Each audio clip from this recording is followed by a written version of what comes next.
The moment I saw my bank balance, something in me went completely still. Not the kind of still where you take a breath and calm down, the kind of still where your body just stops. Like a car engine cutting out in the middle of a highway. $41,212, gone.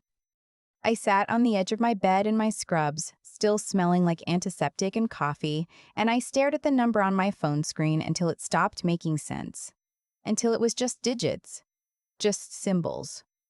Just a joke that hadn't landed yet. I'm a forensic accountant. I spend my days tracing money that people think has disappeared. I know every trick, every shell company, every dummy transaction, every little sleight of hand that people use when they think no one is watching. I have testified in federal court. I have helped the IRS recover funds that were buried under 6 layers of offshore accounts. And my own brother had just walked out of my life with $41,000. I had spent 3 years saving for my daughter's spinal surgery. I didn't cry. I didn't scream. I just sat there and I thought, he has no idea who he just robbed. Let me back up. My brother's name is Flynn. He's 4 years older than me, and for most of my life, I thought that made him wiser. When we were kids, Flynn was the one who always had a plan, always had an angle. He could talk our mom into anything. Extra screen time, later curfews, more money for his school trip even when we barely had it. He had this easy confidence that I used to mistake for competence. It took me until I was in my late 20s to understand that confidence and competence are two completely different things. Flynn never kept a job longer than 8 months. He always had a reason: a bad boss, a toxic workplace, a company that didn't deserve him. He moved back in with our mom twice, borrowed money from our aunt, and once, when he was 29, asked me for $800 to cover rent because his paycheck had been delayed. I gave it to him. He paid me back 6 months later in cash without ever mentioning it, like it was some minor administrative detail we'd both agreed to forget. I didn't mind carrying things for the people I loved. I was good at my job. I made decent money. My daughter Maisie had come into my life early. I was 24, not married, just figuring things out, and I raised her mostly alone. Her dad was in the picture in the way that a bad Wi-Fi signal is in the picture. Present enough to be technically counted, useless enough that you stopped relying on him years ago. Maisie was 7 when the doctors first noticed the curve in her spine. By the time she was 9, it had progressed enough that her pediatric orthopedic specialist in Portland sat me down and said the words I had been trying not to think about. She would need surgery within the next 2 to 3 years, or we were looking at serious long-term complications. Pain. Mobility issues, potentially worse. The surgery wasn't experimental. It wasn't rare. It was a well-documented procedure with excellent outcomes. But it was expensive, and our insurance, the plan I had through my employer, would cover about 60% of it. The rest was on me. Roughly $42,000.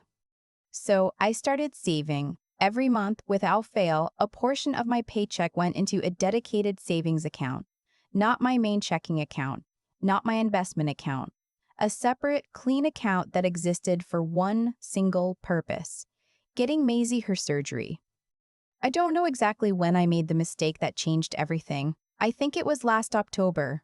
Flynn had been staying with me for about 6 weeks, supposedly just until he got back on his feet after losing yet another job. He'd been helpful, actually, watching Maisie after school, cooking dinner a few nights a week, being the fun uncle in a way that made my daughter light up. She adored him. He could make her laugh harder than anyone.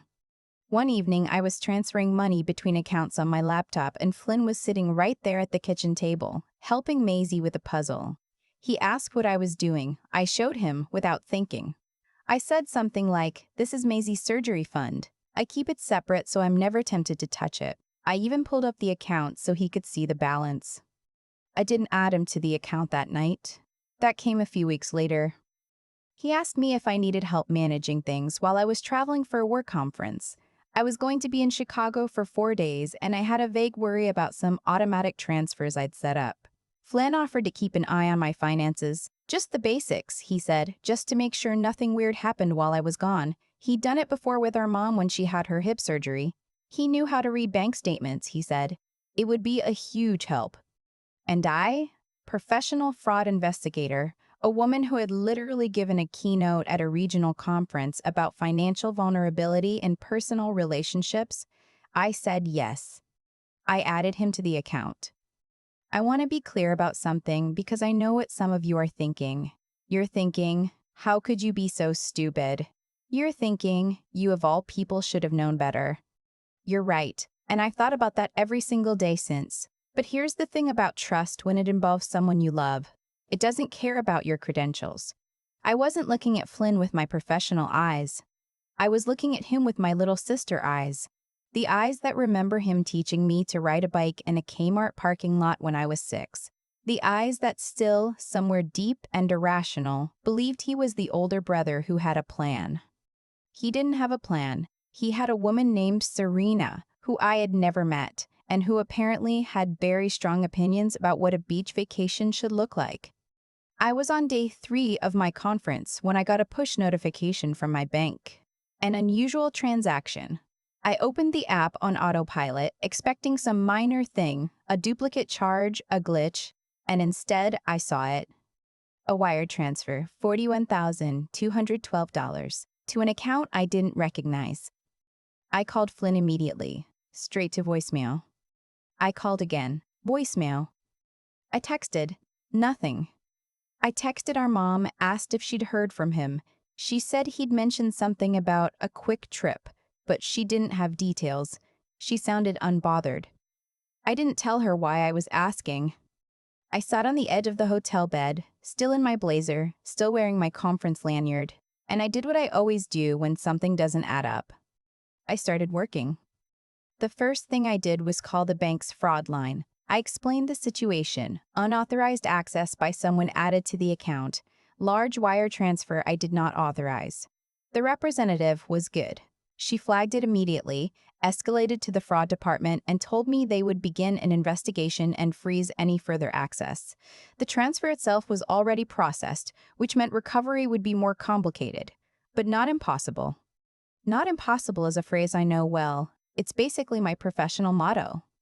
The second thing I did was pull up every piece of information I could access on that wire transfer. The receiving account number, the routing number, the timestamp.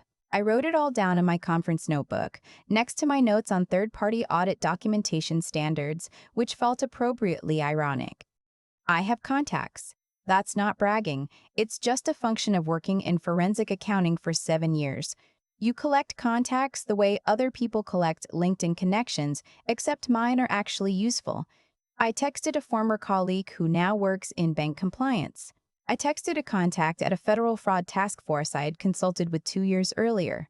I didn't ask them to do anything illegal. I just asked questions. Just needed to understand the shape of what I was dealing with. What I found was this. The receiving account had been opened 11 days earlier. It was a new account at a credit union in Nevada. The name attached to it was not Flynn's. It was a woman's name, Serena, as I would later confirm. What little activity the account had seen was consistent with someone setting it up specifically to receive a transfer and then move the money quickly. Flynn had not planned this on the fly. He had planned this. I flew home a day early. I didn't tell anyone. The house was clean, which told me Flynn had been gone for at least a couple of days. He was a good housekeeper when he was nervous about something. A detail our mom always missed because she interpreted as thoughtfulness. Maisie was at my neighbor's house. Flynn had apparently dropped her off there the morning after I left, said I'd asked him to, and never came back. My neighbor had just assumed I'd made a change of plans. Maisie didn't know anything was wrong. She thought Uncle Flynn had gone on a trip. I stood in my kitchen and I felt something I don't have a clean word for. It wasn't quite anger. It was more like the feeling you get right before anger. That cold, clarifying moment where your whole nervous system just locks in. Like a scope-adjusting focus. I made myself a cup of coffee, I sat down at my kitchen table, and I opened my laptop. Here is what I found, and I want to walk you through this carefully because I think some of you need to hear how these things actually work. Wire fraud involving interstate financial transactions falls under federal jurisdiction. When you file a fraud complaint with your bank and flag a cross-state wire transfer, that information can be passed to FinCEN, the Financial Crimes Enforcement Network, which operates under the U.S. Department of the Treasury. When federal flags go up around a new account with suspicious activity, that account can be frozen pending investigation. This process is faster than most people realize. Banks cooperate aggressively when federal fraud is involved because the liability exposure for them is significant. Flynn had transferred $41,000 to a Nevada account. He had then, I am certain of this, based on what I learned later, attempted to move that money again to a third account, probably something offshore or at least harder to trace. But he didn't do it fast enough. By the time he and Serena landed in Cancun, not Cabo, as I'd initially assumed, but Cancun, on a direct flight from Las Vegas, the Nevada account had been frozen. I know this because 3 days after I came home, I got a phone call. My phone rang at 6:47 in the morning. I was already awake, sitting at my desk with a second coffee, reviewing the documentation my bank's fraud team had sent me. I looked at the screen and I saw Flynn's name. I answered on the second ring. He started talking before I could say a word. He was loud, panicked. His voice had that specific quality that people get when they're scared and trying to cover it with aggression.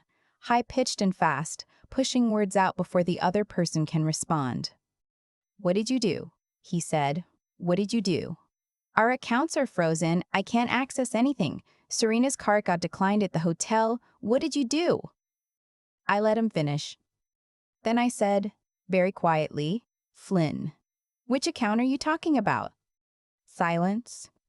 He tried to recover. He said there must be some kind of mistake, that he was just trying to help me manage my finances like I'd asked, that maybe there was a technical issue with the bank. Maybe I should call them. "I've already spoken with the bank," I said, "and with the fraud department, and I filed a federal wire fraud complaint. The account in Nevada, the one in Serena's name, has been frozen by Treasury pending investigation." More silence. Then, "Julia." "My name is not Julia," I said, "and you need to find a lawyer." I hung up. I want to tell you what happened next, but first I need to tell you about Maisie's face when I got home that first night. She was 9. She was sitting at my neighbor Carol's kitchen table, doing homework, and when I walked in, she looked up and her face did that thing kids' faces do. That full, unfiltered flood of relief, and she ran to me and wrapped her arms around my waist and said, "Mom, your conference ended early?" And I said, "Yeah, baby, it ended early." She didn't know yet. I didn't tell her that night. I made her dinner and I listened to her tell me about the movie she and Carol had watched. And I tucked her in and I sat on the edge of her bed in the dark for a long time after she fell asleep, looking at the curve of her spine under the blanket. That was when I cried. Just that once, just in that room, just for about 4 minutes. And then I went back to my desk and I kept working. The bank's fraud investigation, combined with the federal complaint, moved faster than even I expected. Flynn and Serena had made a series of mistakes that a more sophisticated criminal would not have made. The account was new and had no history, which immediately flagged it. The transfer amount was specific enough to trace, and critically, Flynn had used his own phone to access the account I'd added him to, which meant the IP address trail was clean and clear and pointed directly at him. He called twice more over the next week. I didn't answer. He texted me a long message that began with, "I know this looks bad," which is genuinely one of the most unhinged opening lines I've ever read, coming from someone who had wired away my child's surgery fund and fled the country, and I forwarded it immediately to the investigator assigned to my case. Serena, as it turned out, had her own legal exposure. She had received funds she knew to be fraudulently obtained, and when federal investigators made contact with her in Cancun, she did not wait long before deciding that her future did not include going to federal prison for Flynn. She cooperated. Fully. I'll be honest, I had not expected that to happen so quickly. My investigator told me later that the timeline was faster than usual because of how clean the documentation was, which I suppose is the only professional benefit of having your own brother rob you. When you're the one who builds the case, it tends to be organized.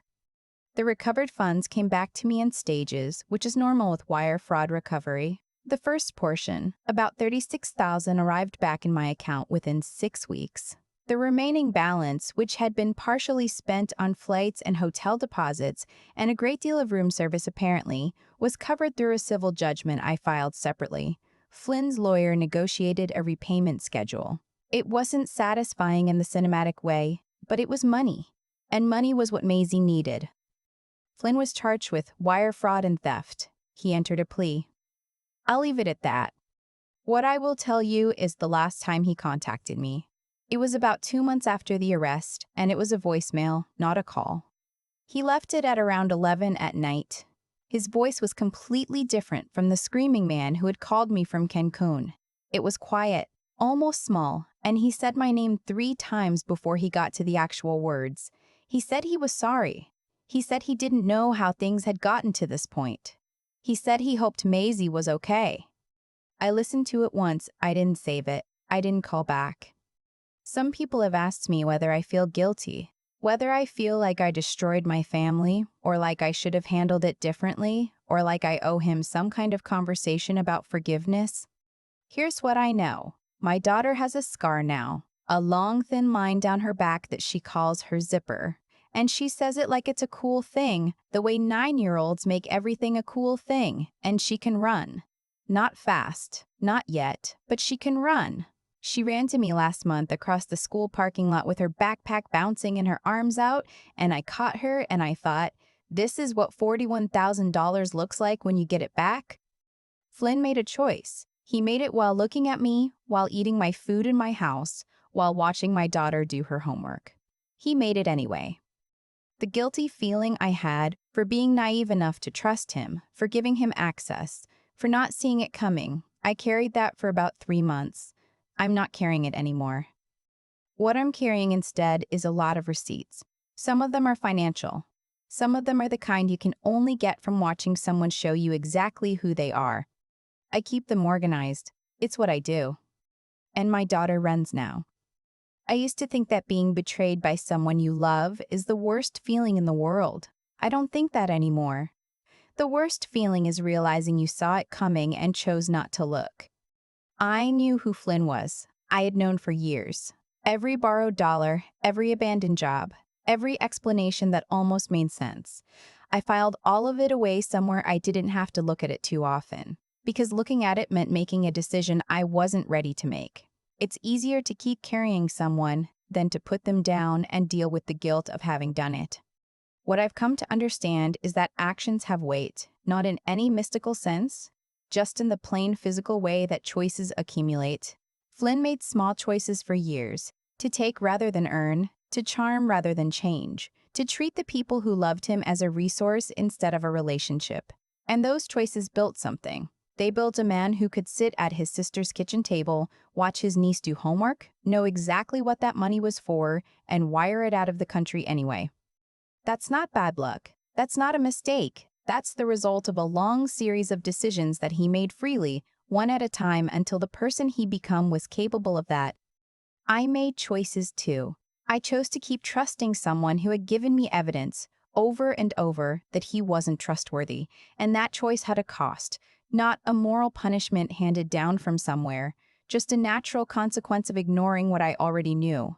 The thing about working in fraud investigation is that you spend your career watching people convince themselves that the warning signs weren't real. I had become one of those people in my own home about my own brother. What got me through wasn't anger. Anger burned off fast. What got me through was something quieter.